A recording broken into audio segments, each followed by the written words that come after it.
Gavana machon mar kaunti mabung'o Wycliffe Wangamati kaachiel kod ji mamoko mohinga paro chopo lok tich maduol makendo ratich mibadhi e pacho ka EACC mandiko dhoge ewi ketho mar mibadhi bang' apis jomin buche ODPP chiwo chik manyien ne EACC makogi kendo bang'e chopgi e doho. Jafwambo marwa Cynthia Onyango ni lok tich ma EACC kendo kowatudre kode mondo omiwa ler. Cynthia, erokamano kuom yudo thuolo matudri kodwa e chenro mar migago. Gisechopo e nyime EACC ne gichopo sadi, boseyudo thuolo mar twak kodgi kata kaponi pok yudo thuolo. Gin ang'o gini muparo ni jogo twakegi e kinde ni tok kane ogol chik mondo mi chak yawnegi bura? Awinji maber ahinya Emmanuel, gie sani antiere log tich mar EACC, mano Ethics and Anti-Corruption Commission Nairobi, kama gie sani gavana machon ma Bungoma mano Wycliffe Wangamati idhi nyime kod dhoge tudruok mare manobedo mibadhi maromo mohewo million 70 mabende ne ogen ni nyalo chopo ka odiochieng' ma kawuono en gavana ma Bomet mano Hilary Barchok, ma kata kamano nyaka gie sani pok ochopo kae mar mondo en bende ondik dhoge. Kinde mane Wycliffe Wangamati ochopo, ne ochopo kar saa 2 mar okinyi kaka ne ochike, mane ochopo kod ji mabende mamoko mohewo 10 mane EACC ochiwo ni bende ochop kae mondo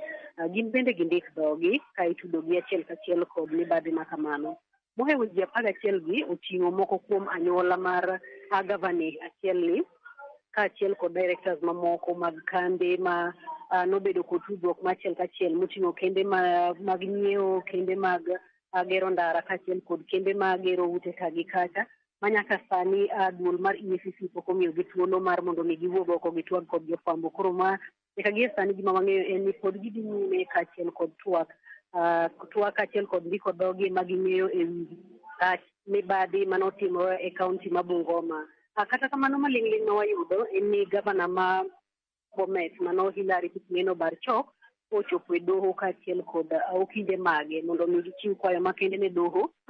mondo kik make to konono make to mondo miye rambum monyalo wuok godo mondo kik bed ni ogeng'ne. Kata kamano rambum ni ma kizungu luongo ni anticipatory bail chal ka gima konono ok oyudo to dhi chuno duol mar EACC mondo make kogole doho kama entiere, kata kamano chiwe kwayo kanyo kaachiel kod okinde mage mondo en bende chope e duol mar Ethics and Anti-Corruption Commission, mano duol makedo kod mibadhi pacho ka, mondo en bende ondik dhoge e mibadhi mawachore ni obede kod tudruok machiel kachiel. Parni Emmanuel, ma timore bang' apis jomin buche ma pacho ka, mano Office of Directorate of Public Prosecutions, chiwo thuolo makende ne duol makedo kod mibadhi pacho ka Ethics and Anti-Corruption Commission mondo mi odonjne gavana ariyo gi kendo maknegi bura kaluwore kod tudruok margi machiel kachiel e weche mag mibadhi. Magi bende biro e kinde ma jatend piny owuon osebedo ka ogoyo dhoge piny kendo wacho ni piny Kenya pacho kae mibadhi ng'eny koni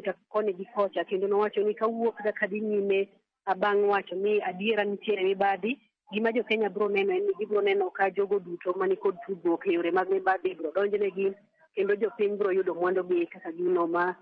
onego bed ni timore e chik. Koro gie sani en ni pod en rito mar neno ni konono idhi wegi thuolo koto bang' wuok kae en ni idhi geng'negi nyaka odiochieng' ma kiny ma ibiro chopgi e doho koso dhi bedo nade. Kata kamano gie sani Wangamati kaachiel kod ji mamoko mohewo 11 pod medo ndiko dhogi.